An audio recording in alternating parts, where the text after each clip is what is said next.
ou tem assim uma avidez em saber quando comparado com, por exemplo, tumores do trato gastrointestinal, hepato biliar, tá? Eu sei que não é a menina dos olhos de todo mundo, da grande maioria, e é um assunto bastante extenso e às vezes bem focado mesmo, bem subespecializado, né?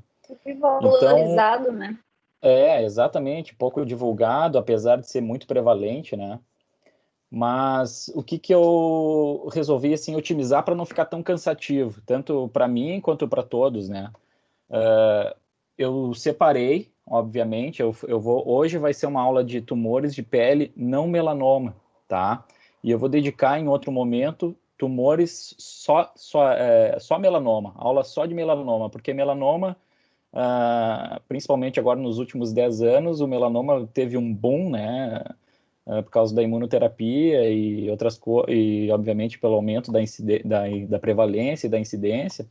Então, eu vou falar hoje só sobre tumores de pele não melanoma, porque daí eu falo com mais calma, são muita informação, assim, detalhes, que talvez ficasse muito cansativo se eu agrupasse tudo numa mesma aula, tá? Então, a gente pode falar com mais tranquilidade. Então, eu acho que tá quase todo mundo aí, eu não sei. Tá Porque... cheio. Eu já nem sei mais quantos, mas entrou o povo. Tá, então eu vou começando devagarinho aqui, tá? Então, primeiro eu quero agradecer e te fazer um elogio aí diante de todos, né, Angélica? Que a gente até estava conversando antes aí, porque a prof. Angélica aí agregou muito aí no nosso grupo de cirurgiões, de preceptores aí, no sentido de incentivar e estimular o academicismo, que é muito importante, sempre foi um destaque relevante aqui na Santa Casa. Então, ela botou gás aí em todo mundo e está sendo bem legal mesmo. A gente está conversando aqui agora, a gente está revisando alguns detalhes que não é muito da nossa rotina, como terapia sistêmica e radioterapia, que obviamente no nosso métier a gente fala, mas não aborda com tanta profundidade, né? Então, isso é interessante para a gente, interessante para vocês, residentes, né, que tomam contato, por exemplo, com aulas que muitos residentes da cirurgia geral e nos outros programas aí nem, às vezes, não tem nem possibilidade de ter acesso. E a diversidade dos preceptores, tipo, das áreas dos preceptores de vocês também favorece isso, né? Então, quero fazer esse elogio público aí diante de vocês aí para a Angélica. Parabéns e a gente tá junto aí.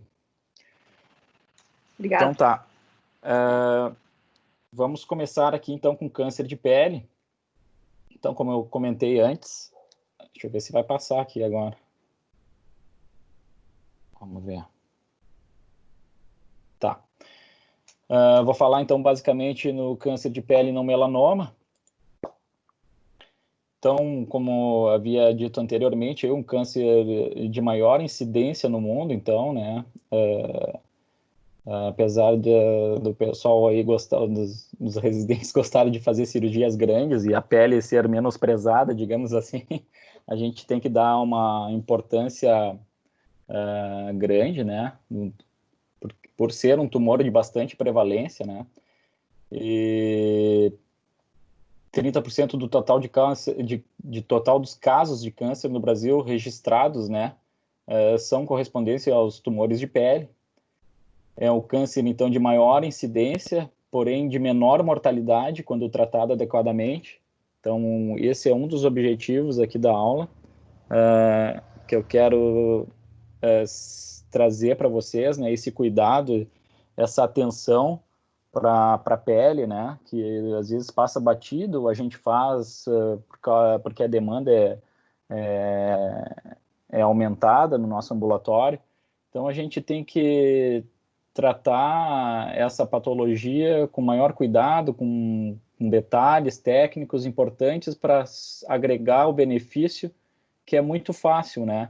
No que tange aí a terapêutica, a resolução do problema. Então, representa, né, 95% do total dos cânceres de pele, né, os cânceres de pele não melanoma.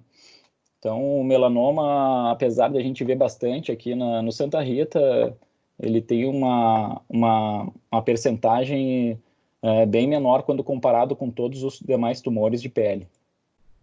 Então, aqui só uma introdução dermatológica, né?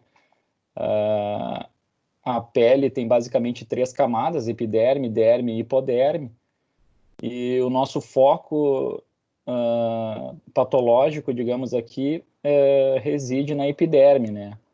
Onde ela, deixa eu passar isso aqui, onde ela é dividida em várias camadas, né? Onde surgem as células específicas, digamos, as células basais, as células escamosas, as células da camada granular. Então, cada célula aqui tem a sua patologia e pode estar envolvida com o respectivo tumor, tá? Então, a gente começa pelo carcinoma basocelular, ou de células basais. Então, ele fica lá naquela camada de células basais, ele representa 75% de todos os casos de câncer de pele, então é altamente prevalente, né? Acomete basicamente pessoas idosas e de meia idade, porque o principal fator de risco é a exposição solar. Então, são lesões decorrentes da exposição solar da infância e da adolescência, né? Então, essa doença vai se manifestar mais tardiamente, tá? Mas, porém, o que tem se percebido é um aumento na incidência em jovens, né? Basicamente pela exposição solar, onde a grande maioria das pessoas não tem acesso à informação sobre prevenção. Então, o pessoal quer saber só de ficar bonito e bronzeado e esquece de cuidar da pele. Uma das outras características do carcinoma basocelular é que ele tem um crescimento lento, então é um tumor leniente, né, que a gente tem um manejo tranquilo, é um tumor que não se propaga, raramente libera metástases, né. Outro fato curioso sobre o CBC é que 35% a 50% das pessoas acometidas, né, vão apresentar novas lesões em 5 anos. Por quê? Porque o dano actínico que originou a lesão primária, o caso ícone, obviamente atingiu os demais porções da pele, de todo o corpo. Então, muito provavelmente, a lesão que ocasionou um vaso celular pode ter, né, a incidência ou acúmulo do sol ocasionar outras lesões em outras partes do corpo, tá?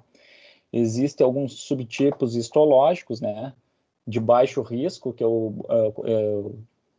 referi aqui, o superficial, o nodular, o ceratótico, e os de alto risco, né, que a gente tem que abrir o olho ou tomar mais cuidado do que o usual, quando a gente está diante de um vaso escamoso, infiltrativo, esclerodemiforme e micronodular, porque esses aqui a gente sabe que tem maior chance de uma recidiva, tá? Então, os fatores de recorrência local, além do subtipo histológico, né, é a invasão da derme reticular, tá? Isso deve vir relatado, né, na descrição do anátomo patológico, invasão perineural presente, né, e angiolinfática, e, obviamente, o comprometimento das margens radiais e profundas, né, que isso também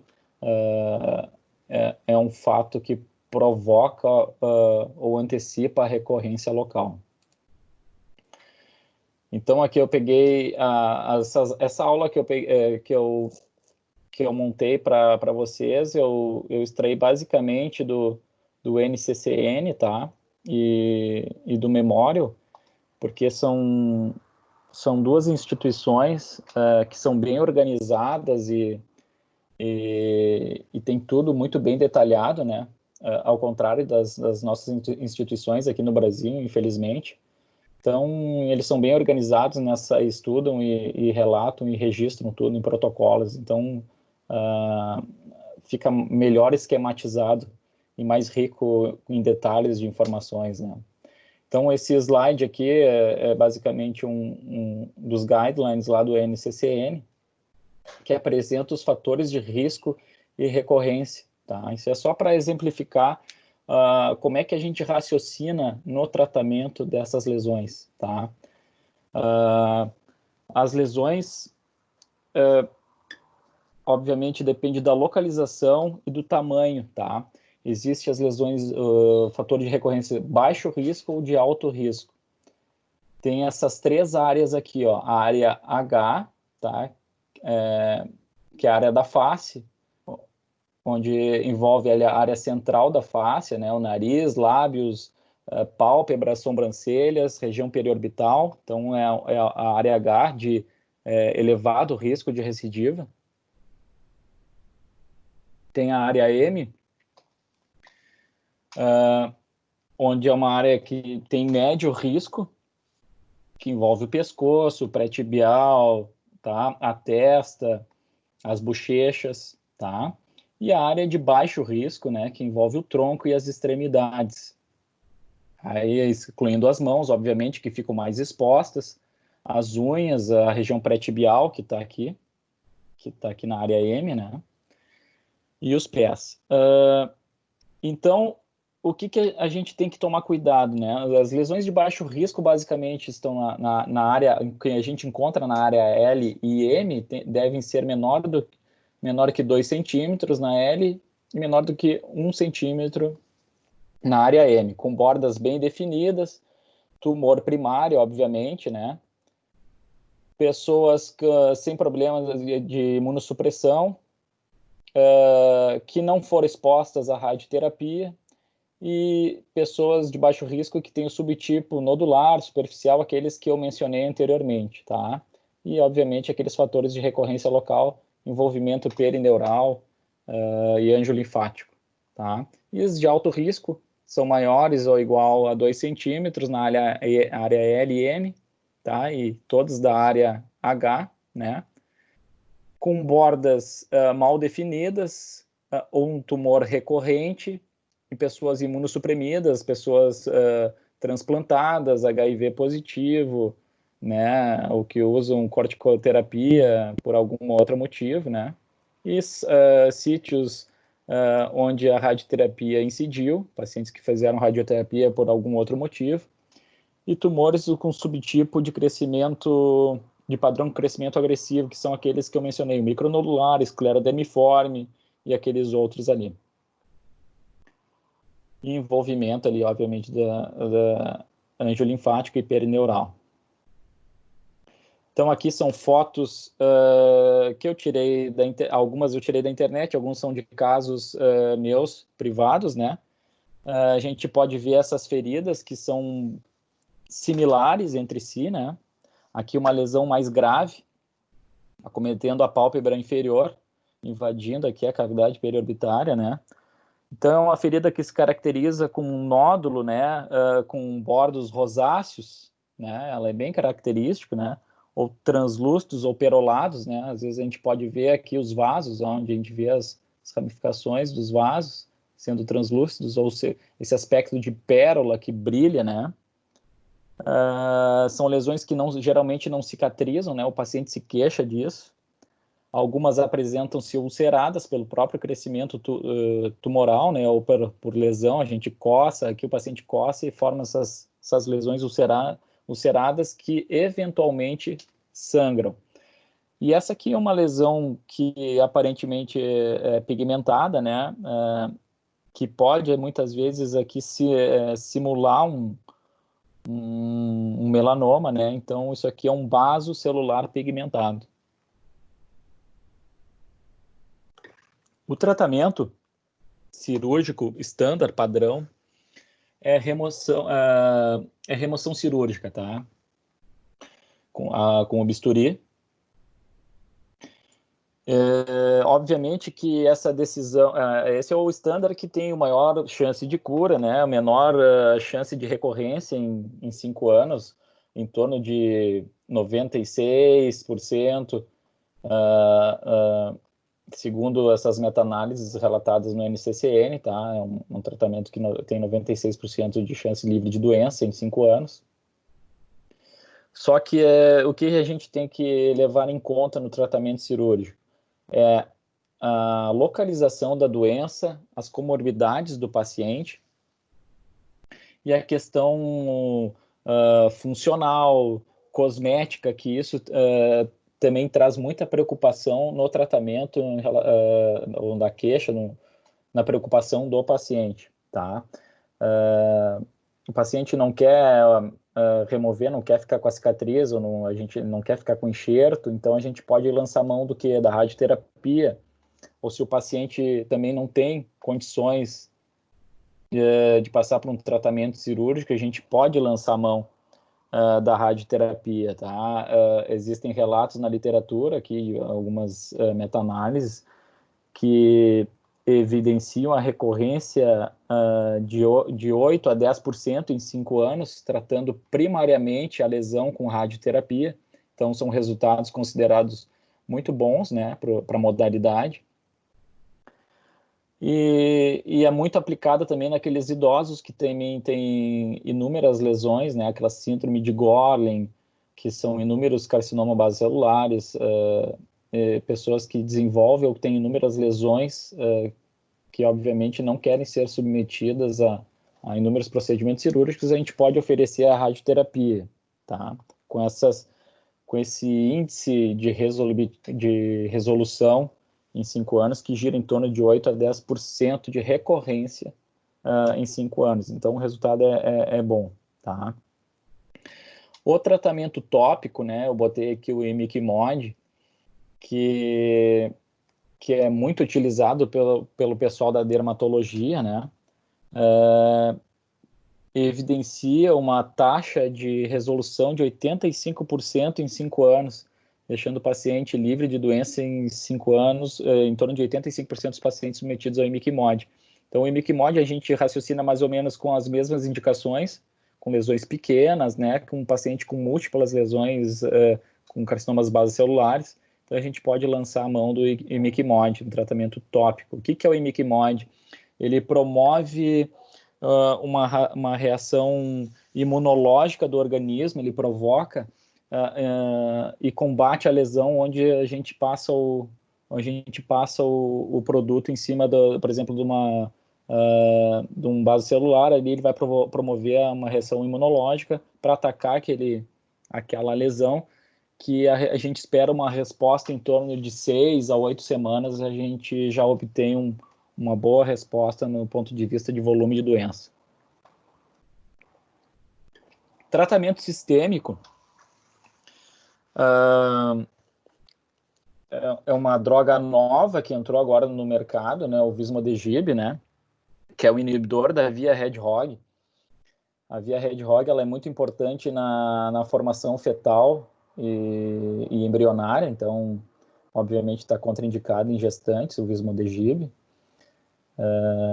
Ele bloqueia essa via sistemicamente, obtendo boas respostas, tá, no tratamento sistêmico, mantendo o paciente. Eu vou falar as taxas ali de tratamento mais aqui nos slides seguintes, tá? Então, aqui, isso aqui é um compilado que eu peguei ali do NCCN, comparando, né, os estudos randomizados, ó. Obviamente, dos tratamentos tópicos para os pacientes, ó, comparando, obviamente, subtipos histológicos superficial e nodular, que são os subtipos favoráveis de menor risco de recidiva. Então, a gente pode lançar mão dos tratamentos tópicos aqui, ó, comparando a criocirurgia, que a gente usa o nitrogênio, com a terapia fotodinâmica, né? Terapia fotodinâmica a gente coloca, tem 2 tipos de substância, tem o ALA e o MAL, agora eu não lembro bem, é o metilamino levondinato, e aqui é um ácido ácido lino, não sei o que lá, não me lembro essas drogas, aí vocês estão me exigindo muito do tio aqui. Mas, comparando, né, esses dois tipos de tratamento em um ano, a eficácia de 15% e uma recorrência de 25% em um ano usando essas duas terapias, tá? Mas eu queria chamar atenção aqui para os cremes de Miquimod e 5-fluoracil, tá? Que tem uma boa taxa de resposta, tá? Aqui nesse outro estudo também, tá? E um resultado cosmético razoável, tá? Então, eu chamo atenção, então, para subtipo histológico, tá? Que deve ser usado nesses de baixo risco de recidiva, superficial, nodular, tá? Evitar nos de alto risco. E mostrando que tem uma boa resposta, tá? Obviamente que esses pacientes têm que ser acompanhados com uma frequência maior para vigiar a recidiva ou progressão da doença, tá? Então, essa tabela aqui mostra, então, o que havia dito para vocês aqui no tratamento sistêmico, né, dos inibidores da via Hedgehog, mostrando aqui a taxa de resposta objetiva, tratados os tumores de baixo risco, né, 48% de resposta em mais ou menos 9 meses, né, a duração da resposta, tratado com a indicação, obviamente, desses pacientes são tumores metastáticos, são muito raros, né, ou muito agressivos, são aqueles tumores que se revoluem, que invadem órbita, invadem crânio, com invasão local, tá, às vezes nem muito sistêmico. Então, a gente observa uma resposta importante e mantida durante 9 meses, mais ou menos, tá? Alguns estudos mostram aqui até 22,7 meses. Então, isso é uma droga nova, tá? Com resultados bastante interessantes, tá? Que a gente pode lançar mão já agora, a partir dos últimos 1 ano e meio, que a gente já tem disponível essa droga aqui. O segmento, então, desses pacientes, né? Como a gente sabe que até 50% deles vão desenvolver outro CBC em 5 anos, então a gente tem que fazer uma revisão periódica, né? O que se preconiza é uma revisão de 6 em 6 meses, porque esses pacientes são suscetíveis ou fatores de risco, possuem fatores de risco de desenvolver outros tipos de tumores, como carcinoma espinocelular ou até mesmo o melanoma.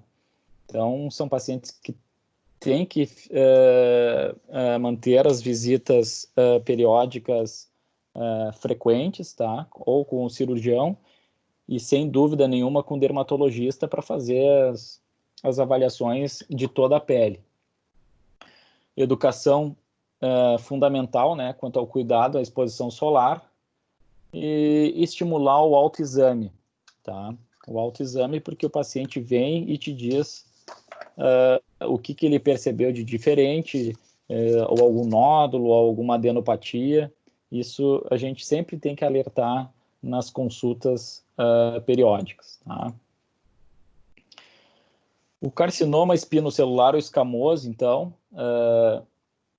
é o segundo câncer de pele mais prevalente, né? Ele perde somente para o CBC, porém, ele vem apresentando nos últimos anos um aumento na incidência e reduzindo a distância do número de casos quando comparado com o CBC, tá? Ele é extremamente relacionado à exposição solar e ao bronzeamento artificial. E aí eu fazendo um levantamento de dados norte-americanos sobre o bronzeamento artificial, né? A gente para e pensa, mas quem é que faz bronzeamento artificial no nosso meio aqui, né? A gente não vê muito, né? Não sei, depende também de cada um aí, mas a gente não tem visto mais, assim, muito evidente, assim, pessoas fazendo bronzeamento artificial. Mas eu fui ver na literatura norte-americana e vi que os jovens, cerca de 59% dos jovens norte-americanos já fizeram algum tipo de bronzeamento artificial. Então, achei um dado assim, bastante expressivo e que está diretamente relacionado com o carcinoma espinocelular. Existem várias meta-análises que evidenciam um aumento de risco de 67% relacionado ao bronzeamento artificial, então de surgimento de lesões do carcinoma espinocelular. Então, é um dado muito importante e um fato assim preocupante, né, da sociedade norte-americana, desse relato aí. E onde mais ele surge, o carcinoma espinocelular? Ele pode surgir de escaras, né, e feridas crônicas pelo dano contínuo, né, da pele, secundário a essas escaras e feridas, né. Pessoas albinas têm maior risco, pessoas com ceratose actínica, né, que é uma lesão pré-maligna e que denota, né, uma exposição solar desprotegida, né, demasiada. Pacientes imunossupressos, que fazem imunossupressão por transplantes ou HIV positivos ou alguma outra patologia imunossupressora, e pacientes submetidos, então, à radioterapia. Então, são esse geralmente o contexto do paciente que apresenta um carcinoma espinocelular, tá? Então, aqui são fotos também algumas da internet, alguns dos casos meus aí. Vocês podem perceber que a aparência da lesão já é um pouquinho mais diferente quando comparada, melhor dizendo, ao carcinoma base celular. São lesões planas, escamativas, que não cicatrizam, que geram prurido e muitas vezes sangram, tá? Geralmente com bordos mais elevados e uma úlcera central. Esse aqui até é meio parecido com o carcinoma base celular, né? E essas lesões mais importantes nos membros inferiores aqui, ó, que surgem secundariamente a úlceras varicosas ou de má perfusão de membros, ó. Então isso aqui a gente sempre tem que tomar cuidado na avaliação quando chega um paciente com essa queixa no consultório, porque às vezes a gente fica apostando ou crendo que isso aqui é uma lesão por insuficiência vascular, e na verdade já causou um dano actínico aqui que já resultou num carcinoma espinocelular. Então, isso a gente tem que atentar bastante, isso eu quero chamar a atenção, porque às vezes as consequências podem ser muito mutilantes, tá? Que depois, nos próximos slides, eu vou explicar melhor e vou exemplificar, tá? Então, aqui é o mesmo quadro similar ao CBC, só que relacionando os fatores de risco de recorrência local ou metástases, né? O carcinoma espinocelular é um tumor que, quando comparado ao basocelular, ele envia mais metástases, então é uma característica de metastatizar mais frequentemente do que quando comparado ao basocelular.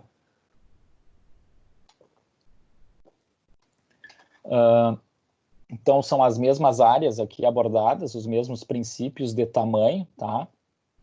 Quanto às bordas bem mal definidas, tá?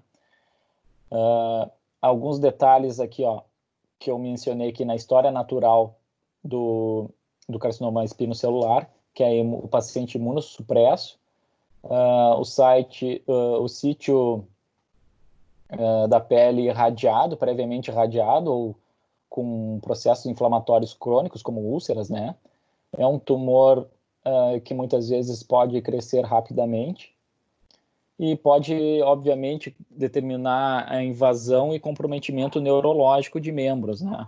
Ou parestesias, ou dor crônica. São pacientes que, principalmente nessas lesões que acometem as extremidades, tanto dos membros superiores quanto inferiores, eles se queixam. Ah, doutor, eu tô com uma dor, é uma dor insuportável e não tem medicação que resolve. Então, isso já nos infere que já há uma invasão de estruturas nervosas que provocam dor crônica. Tanto que quando a gente resseca, a primeira observação que o paciente comenta é relacionado à dor.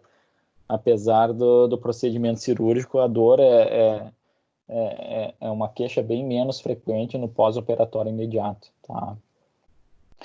Então, quanto aos parâmetros de histopatológicos, a gente tem que prestar atenção na diferenciação, no grau de diferenciação, né?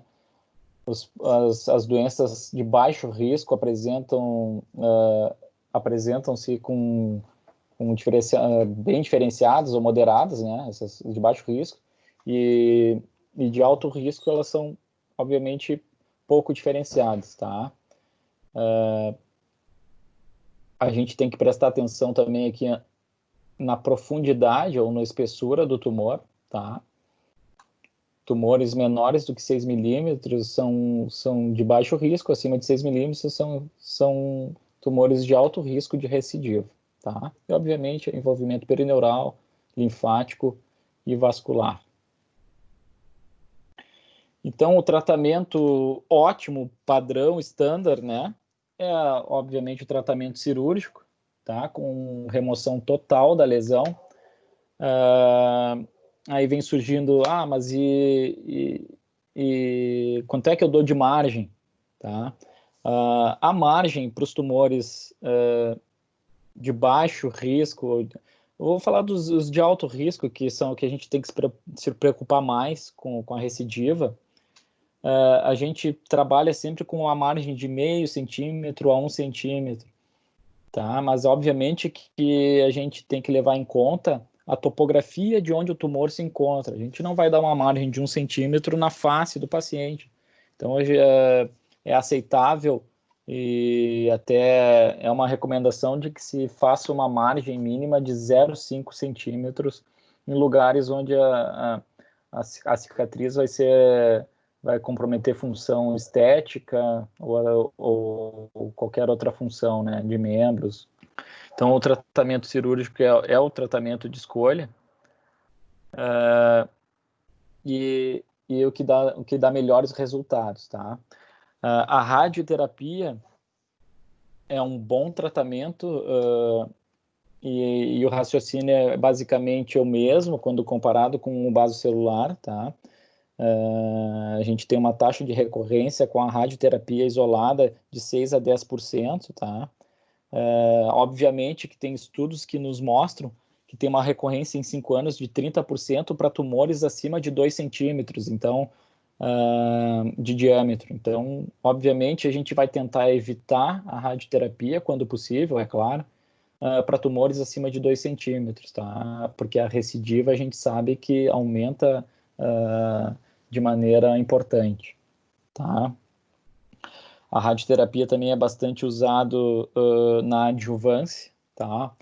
Pós-ressecções, onde a gente chega no limite do tratamento cirúrgico devido a condições funcionais de preservação da função do membro ou função estética, cosmética.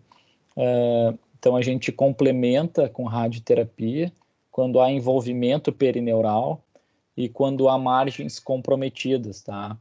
Obviamente que quando vem com margens livres, a radioterapia não se faz necessário.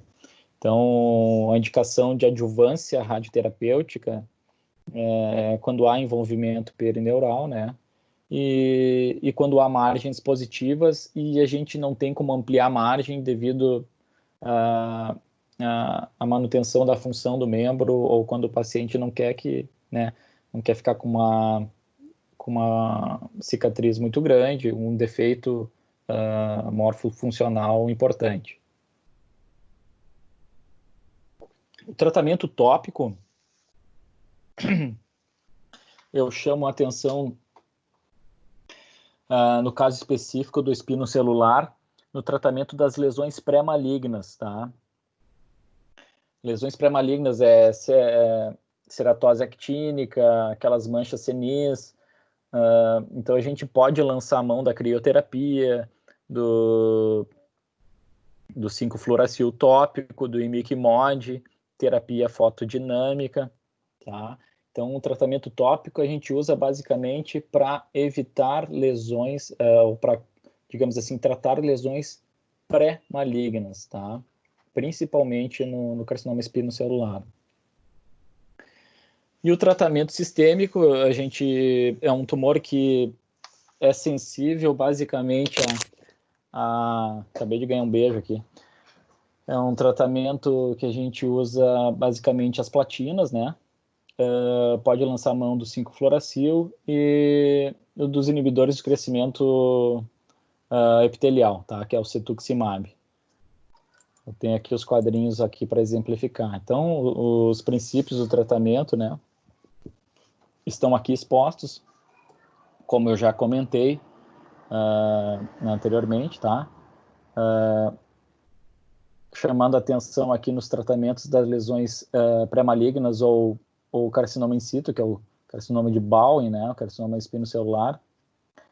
A alternativa terapêutica é usar esses 5-fluoracil tópico, imiquimod, terapia fotodinâmica, tá? E entre outros aqui. Então, isso a gente pode lançar mão sem nenhum problema. Obviamente que existe a cirurgia de Mohs, que já é muito consagrada, né?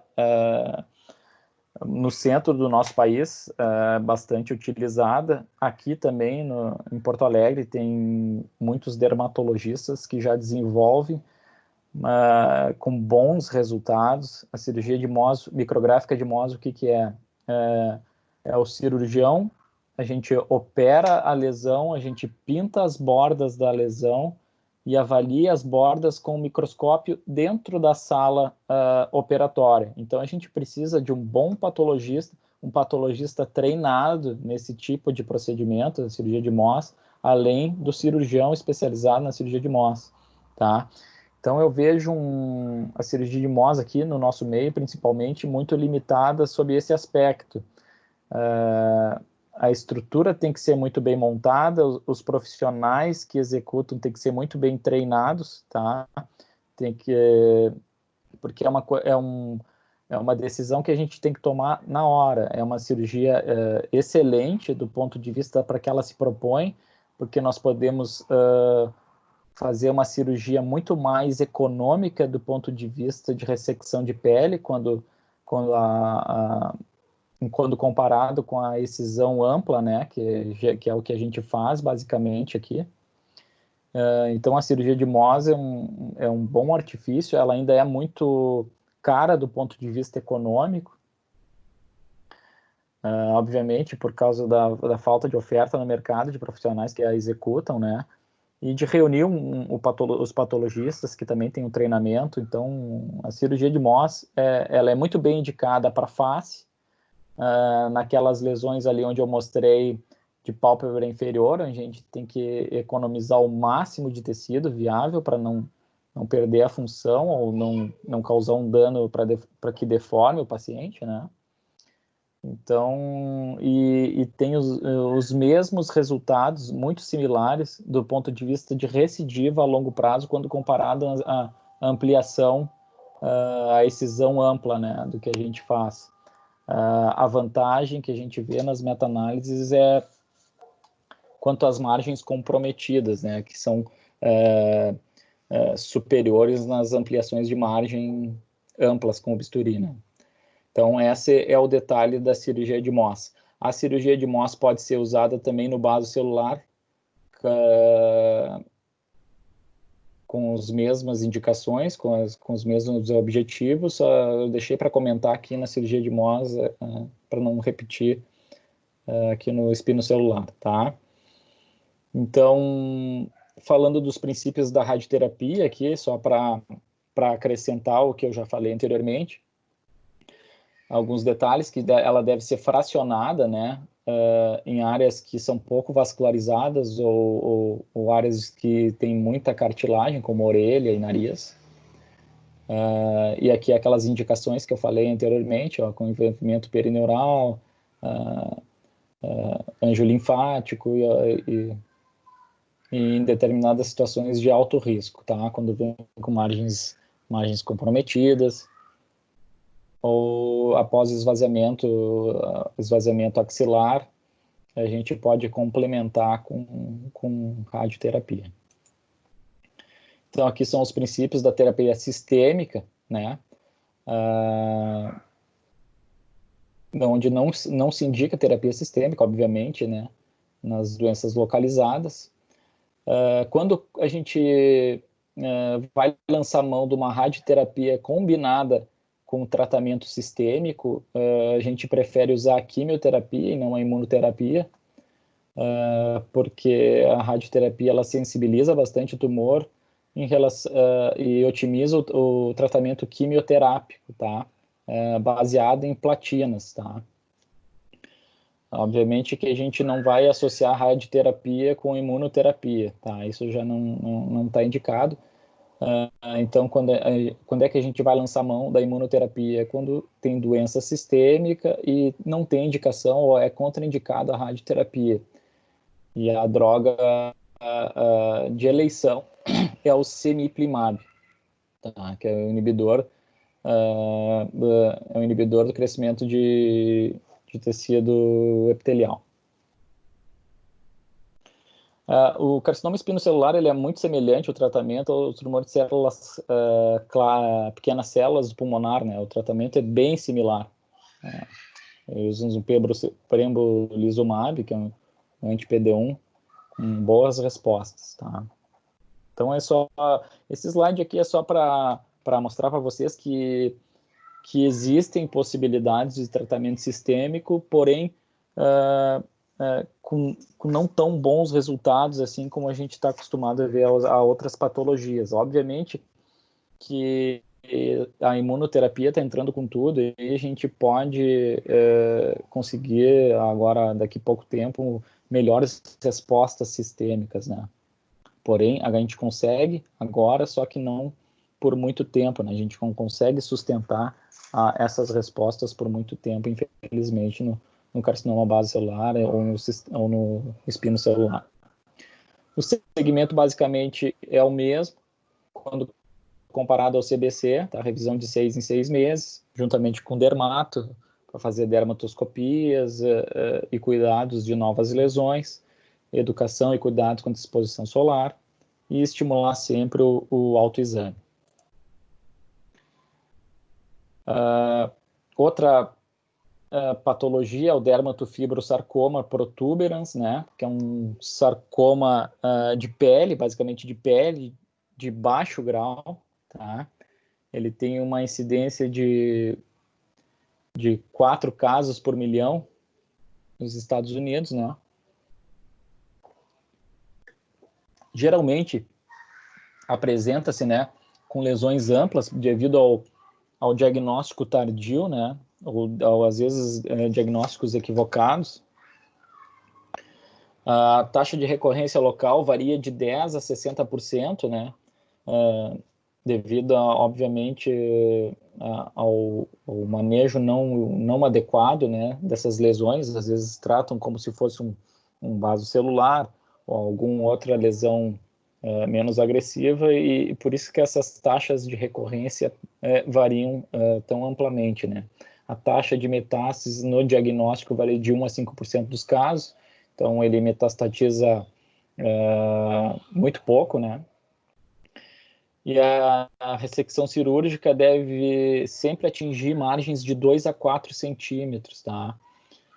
Porque ele tem um comportamento sarcomatoide, que a gente sabe que o sarcoma, o tratamento é basicamente cirúrgico e a gente deve ressecar o tumor na sua totalidade, tá? Então, para dar segurança a olho nu, preconiza-se margens de 2 a 4 centímetros, dependendo, obviamente, da topografia, a gente evidencia a lesão, tá? Aqui é uma outra situação onde a cirurgia de Mohs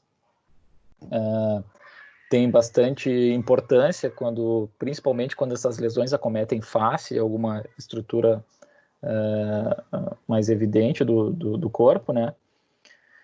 E então a cirurgia de Mohs é muito bem indicada aqui em alguns casos, tá? A radioterapia pode ser aplicada primariamente ou adjuvantemente, obviamente nas topografias onde a gente não consegue fazer uma ressecção R0. Então, a gente pode lançar a mão da radioterapia.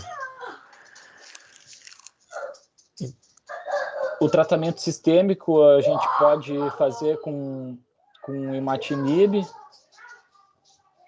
e quimioterapia. O imatinib é o inibidor da tirosina quinase, né, com resultados limitados no que tange ao dermatofibrosarcoma, né? E a quimioterapia, a gente geralmente pode utilizar doxirubicina, isofosfamida, com resposta similar, ou seja, uma resposta pobre, similar ao tratamento dos demais sarcomas, tá?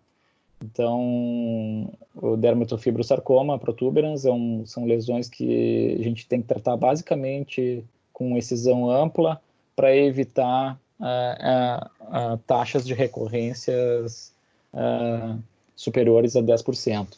Segmento, como é um tumor de crescimento muito leniente, né?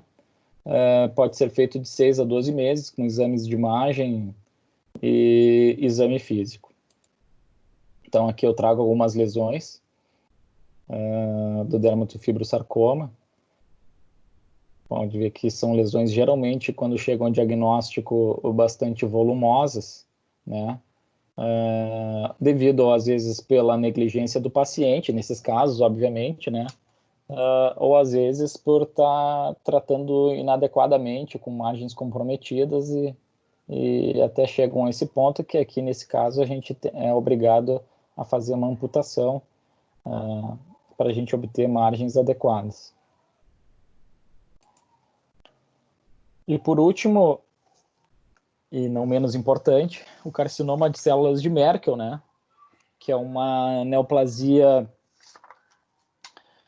neuroendócrina da pele, tá? É um tumor muito agressivo, né? É raro, apresenta 400 casos por ano nos Estados Unidos, acomete pessoas idosas de pele clara, mais prevalente no sexo masculino e com alguma relação com poliomavírus, tá? Existem alguns relatos de infecções associadas com o poliomavírus. Isso é interrogado porque alguns estudos mostram essa relação e muitos outros também não conseguiram ver a relação. Talvez eventualmente pelo N, né? Como são tumores muito raros, então eles não encontram relação. Então, é um tumor que está apresentando um aumento na incidência, né? Aumentou nesses últimos 18 anos 5 vezes a incidência, mas permanece um tumor raro. Então, 80% dos tumores, a apresentação local dos raios solares, né, exposição solar, ele tem uma íntima relação com a exposição solar. Tem um grande potencial de disseminação linfática, então, por isso, a pesquisa do linfonodo sentinela é extremamente importante, porque a gente sabe através da literatura que no momento do diagnóstico dessa neoplasia, 50% dos pacientes já possuem comprometimento linfonodal. Então, agora eu estava revisando esse tema, né? No que diz respeito ao tratamento, e fui procurar as indicações do linfonodo sentinela no carcinoma de Merkel, de células de Merkel, e não encontrei nenhuma uma diretriz ou alguma regra básica ou clara como o melanoma, né? Critérios definidos de indicação do linfonodo sentinela, exceto pelo Memorial, lá onde eles criaram um protocolo que lesões acima de 2 centímetros têm indicação formal pelo protocolo deles da pesquisa do linfonodo sentinela, mas pelo que eu percebi, na grande parte da literatura, eles já indicam a pesquisa do linfonodo sentinela em todas as ressecções de células do carcinoma de células de Merkel. O diagnóstico obviamente histopatológico, né, através de uma biópsia incisional ou excisional, o estadiamento se dá preferencialmente com PET-CT, com FDG e não DOTA, né, ao contrário dos outros tumores neuroendócrinos. Aqui se preconiza o FDG. E ressonância de crânio, quando há suspeitas de comprometimento neurológico, tá? Aqui é mais importante do que as demais um patologista experiente, porque muitas vezes é difícil de se identificar ou diferenciar o carcinoma de células de Merkel com algumas outras patologias de pele. Então, o AP, o anátomo patológico deve ser descrito, né, o Breslow, né, ou seja, a espessura do tumor é um fator importantíssimo, assim como a infiltração linfocitária, o padrão de crescimento e a presença de outro tumor primário. Essa é uma particularidade do carcinoma das células de Merkel. Cerca de 55% desses tumores são associados por exemplo, um espino celular, juntamente na lesão ali, são duas lesões primárias, entendeu? É um carcinoma de células de Merkel associado a um espino celular em 55% dos casos. Só um pouquinho que eu passei. Quando o patologista ainda fica em dúvida, ele deve lançar mão do estudo imunistoquímico, onde há presença da CK20 e ainda na dúvida, ele pode solicitar um complemento com cromogranina e sinaptofisina, que são positivos no carcinoma das células de Merkel. Então, esse slide aqui é só para mostrar para vocês onde é que fica a famosa célula de Merkel, né? É uma célula que é responsável pela sensibilidade tátil, onde quando ela é estimulada, ela libera neurotransmissores que auxiliam no tato, tá? Então, principalmente na palma das mãos e na região plantar. Tratamento basicamente cirúrgico, com incisão ampla, né, envolvendo face, 1 a 2 centímetros de incisão de margem radial. E importante envolver a face, o músculo e o periósteo na suspeita de invasão. Tá? Então tem que ser uma cirurgia bastante agressiva, tá? Procurando sempre margens negativas. A cirurgia de Mohs, obviamente, também tem indicação, né, principalmente em face, ou próximo ao olho, estruturas mais nobres, né? E a pesquisa do linfonodo sentinela, que deve ser preconizada ou executada em todas as situações de ressecção, tá? Por quê? Porque tem uma alta prevalência desses linfonodos estarem acometidos, tá? Quanto à taxa para ver a agressividade do tumor, né, a gente sabe que até 16% dos casos a gente já, no momento do diagnóstico, encontra um paciente já metastático. Então, por isso a importância do estadiamento ser feita com PET-CT, para tentar surpreender essas metástases, tá? Quanto ao grau de recorrência, esse tumor ele recorre em torno de 25% a 50% dos casos, tá? Então, obviamente, é um tumor que a gente tem que tomar cuidado. Ele é tão agressivo, ou seja, ele é mais agressivo quando comparado com o melanoma. Então, se a gente já trata o melanoma com bastante critério, o carcinoma de células de Merkel, a gente tem que frisar esse tratamento agressivo, né? O tratamento radioterápico é um tratamento bastante importante no carcinoma de células de Merkel, porque é um tumor muito radiosensível, então é um tumor que responde muito bem à radioterapia, tá? O tratamento quimioterápico com cisplatina e carboplatina tem respostas muito parcas, muito tímidas, então não é um tratamento relevante no tratamento sistêmico de metástase ou de células de Merkel avançado. E a imunoterapia vem entrando com bastante força e respostas bastante interessantes,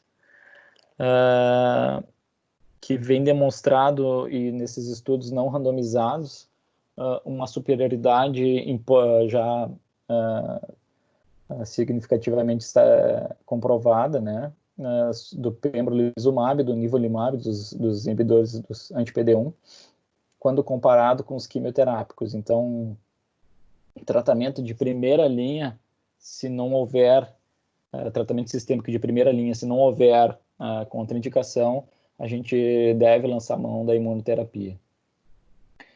A linfadenectomia aqui no tratamento cirúrgico está indicada sempre quando houver a presença do linfonodo sentinela positivo. Então, deve ser complementada posteriormente com linfadenectomia da estação linfonodal, onde esse linfonodo for identificado. O segmento deve ser um segmento bastante frequente e curto, né, devido a essa alta taxa de recidiva. Se preconiza um segmento ambulatorial de 3 em 3 meses, os 3 primeiros anos, e após o paciente pode ser liberado para 6 a 12 meses nos anos seguintes, mas nunca não se preconiza a alta ambulatorial desses pacientes, né?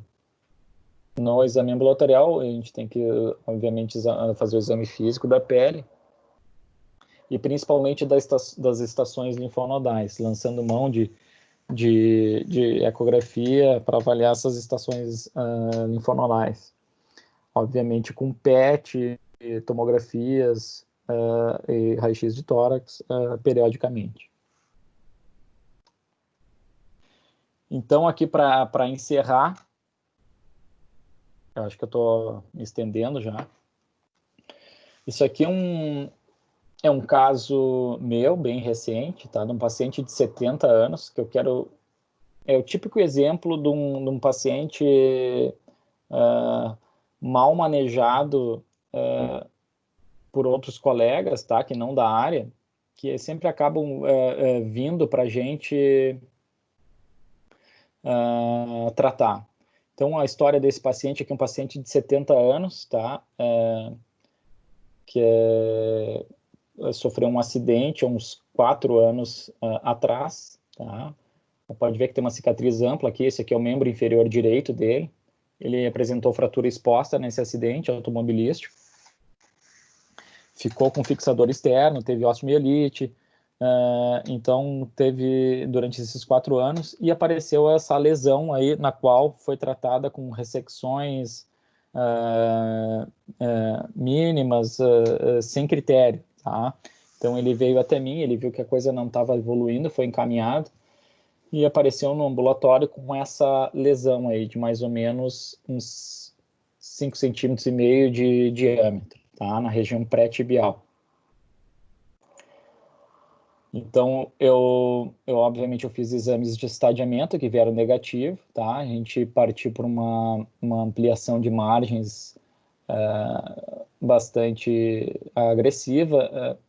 Vocês podem perceber aqui que eu removi o periósteo até parte da cortical anterior do osso e fiz congelação transoperatória, na qual as margens vieram negativas, tá? Outro detalhe que eu quero mostrar aqui para vocês, que também talvez não seja muito da rotina, como é que eu reconstruí esse defeito aqui. Vocês podem ver que é um baita de um defeito, né? Eu lancei mão da matriz dérmica, tá?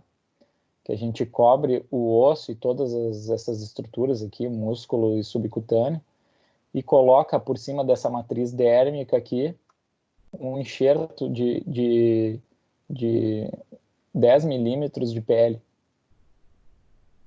0,10 milímetros de pele que a gente tira com dermato, tá? Então a gente geralmente não fixa e só faz um curativo com Adaptic e atadura. Qual foi a surpresa? 3 semanas após, no controle ambulatorial, ele voltou com essa lesão aqui, que eu novamente biopsiei e veio carcinoma espinocelular novamente, tá? Então, devido a essa recidiva tão rápida, né? Então eu vi que era um tumor pouco diferenciado, agressivo. Então eu indiquei para ele, para a gente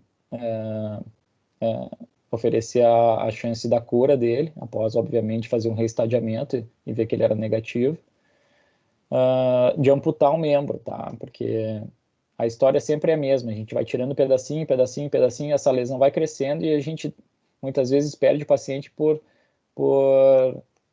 pela doença tornar-se uma doença local e sistêmica. Então o paciente obviamente concordou.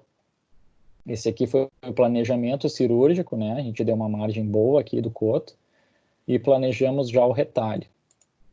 Então o resultado que no pós-operatório imediato, com o dreninho, que a gente tem de costume de deixar, e o paciente agora já no segmento, já com a sua prótese, feliz da vida e sem dor. Então, é isso que a gente tem que tomar medidas drásticas, muitas vezes, por não tomar o cuidado necessário ou a atenção necessária para essas pequenas lesões de pele que a gente não consegue resolver por algum motivo. E a gente tem que tomar uma decisão e condutas assim mais mutilantes, pelo menos para controlar a doença e deixar o paciente livre da doença. Tá? Eu quero agradecer a todos aí pela atenção e pedir desculpa aí por ultrapassar o tempo e lembrar que existem outras coisas além da nossa vida, né? Médica, que é obviamente que toma conta da maior parte do nosso tempo. Então, esse slide aqui eu trouxe só para a gente lembrar que a gente tem que viver e aproveitar a vida aí, enquanto a gente é jovem, obviamente com todo cuidado e segurança, e lembrar sempre de agradecer, né? O que a gente muitas vezes a gente esquece de agradecer por ter saúde, por ter condições de trabalhar, pelas oportunidades que a gente tem. Então, esse slide reúne tudo isso e só para lembrar que a gente tem que agradecer sempre por tudo de bom que nos acontece. Então tá, pessoal, estou aberto para perguntas. Oi, Diego.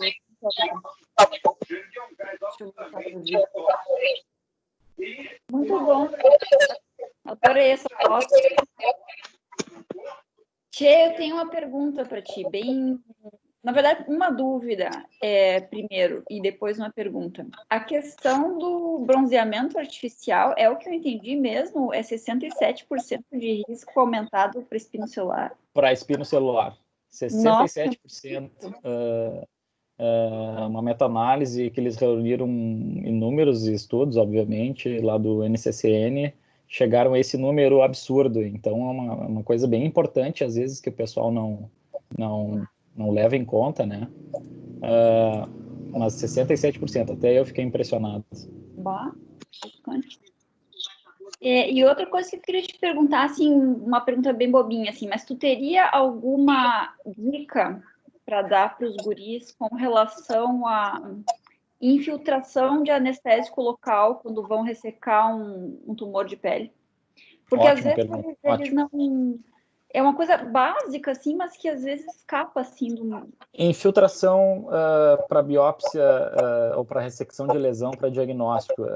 O que se preconiza tecnicamente, porque existe um risco teórico, né, da gente espalhar células do tumor para fora, né, para fora da nossa área de ressecção. Principalmente, esse cuidado deve se ter nos momentos de ampliação de margens, tá? Ampliação de margem do CBC e ampliação de margens do SEC, do carcinoma espinocelular. Então, o que se preconiza?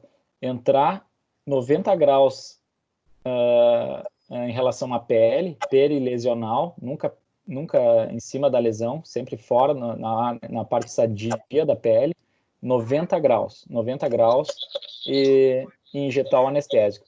Melanoma é contraindicado, é formalmente contraindicado fazer ampliação de margens com infiltração local, por isso que a gente sempre faz com anestésico, com anestesia sob anestesia geral, né? Eu não infiltro de maneira alguma, é contraindicado. Mas melanoma vai ser o assunto da nossa próxima aula. Perfeito, perfeito. Até eu achei ótima essa tua ideia, a gente dividir em 2 partes a aula, senão ficaria muito maçante ou até superficial se tu tivesse que dar. Isso, exatamente. Eu fiquei com medo de não comentar tudo. E tem muita coisa também que eu suprimi, porque também ia ficar ia ficar muito pesado. São muitos detalhes e fora da nossa rotina diária, assim, principalmente da geral, né?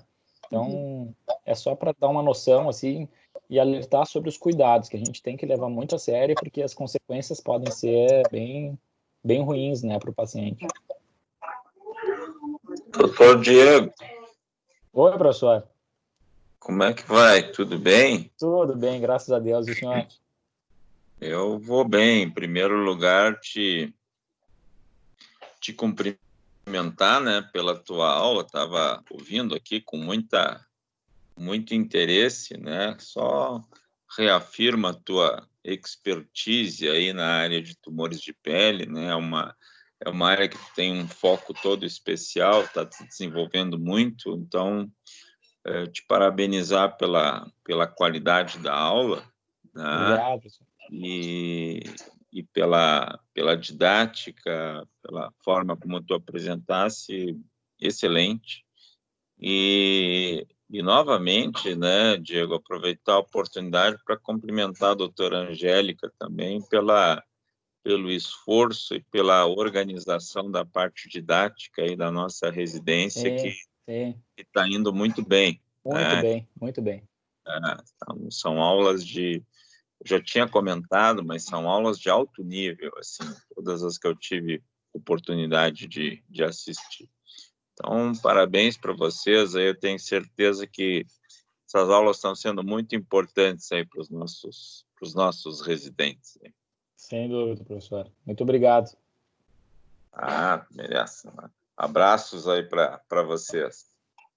Um abraço, professor. Obrigado pelo prestígio aí. Obrigado. Obrigado, professor. Obrigado pelo prestígio aí. E a semana que vem, gente, o assunto vai ser com o Bigolin sobre robótica. Tá? Legal, né? Doutor Bigolin. Esse doutor Bigolin. Vamos ver, então, vamos prestigiar. Esse é o homem do robô. Né? Exatamente. Esse é o homem do... Vai ser o nosso tutor em breve. Vai. Então tá. Abraços para vocês aí. Vamos encerrar. Obrigado, aqui. professor. Excelente. E aí a gente combina, né, Diego, a próxima... Isso, a aula do melanoma. Perfeito. Ok. Daí Tem que a gente combina. faça um horário extra, né, para os guris aí, para a gente poder encaixar e fazer eles terem essa aula meio antes do fim do ano aí, porque eles têm a prova deles, né? E eu acho que ajuda bastante. Sim. Ajuda. Não, vamos sim. Eu vou preparar e a gente combina a data. Combinado. Professor. Oi. Professor, posso fazer uma pergunta bem rápida? Uma dúvida. Deve. Tá. É o Leonardo, R1 aqui. Fala, Léo. Professor, assim, na prática, quando vem... o senhor fez a ressecção ali e no anátomo veio margem comprometida. O que o senhor considera assim para indicar só uma ampliação de margem primeiro ou a avaliação para adjuvância, assim, por exemplo, o senhor já encaminha para o radioterapeuta ou... Não, mas dependendo Claro, além da topografia, né, que o senhor comentou ali Sim, da invasão. a ideia, Léo, é sempre a gente tentar ampliar a margem, tá? Porque a gente sabe que o melhor tratamento, com melhor resposta, sempre vai ser o cirúrgico, até hoje, tá?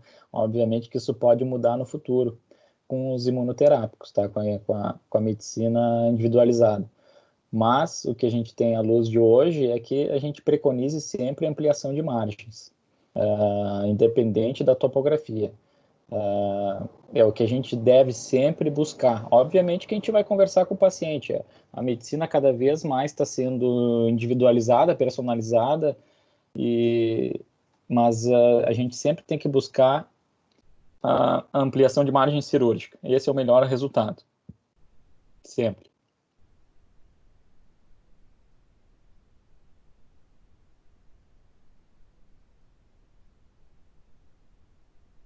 Mais alguém?